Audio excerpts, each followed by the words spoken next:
সুরজিতের গান, গল্প ও কবিতার আসরে সকলকে স্বাগত।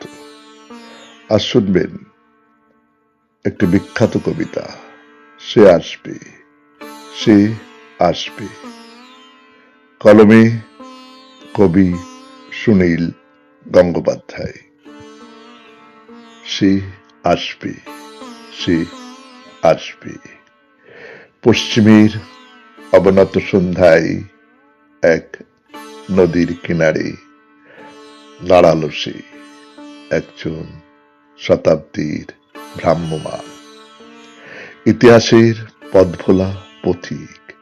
তার দুই চোখে প্রতীক্ষা, তার নিঃশ্বাসে ব্যাকুলতা।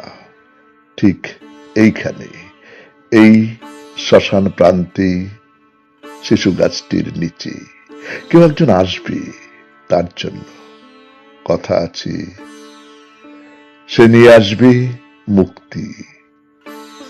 একদিন এইখান থেকেই যাত্রা শুরু হয়েছিল তার, যখন এই গাছটির জায়গায় সদ্য বীজ থেকে বেরিয়েছিল অঙ্কুর।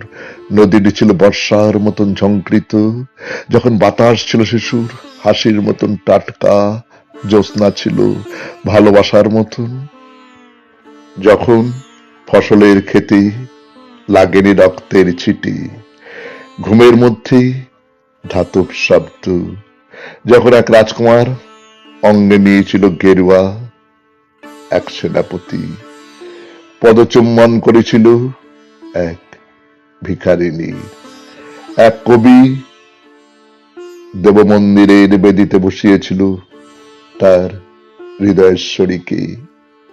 তবু একজন কেউ বলেছিল, মানুষের জন্য এই বসুন্ধরা সুন্দরতর হবে। পাহাড়ের গায়ে মেঘের মতন কোথাও আড়ালে রয়ে গেছে মাধুর্য। সে আসবে, সে আসবে, সে আসবে। নমস্কার, শুনলেন কবিতা সে আসবে, সে আসবে। কলমে সুনীল গঙ্গোপাধ্যায়, উচ্চারণে সুরজিৎ দাস, সেতারে ধ্রুব বাগচি। সমগ্র অনুষ্ঠানটির সম্পাদনায় সুরজিৎ দাস।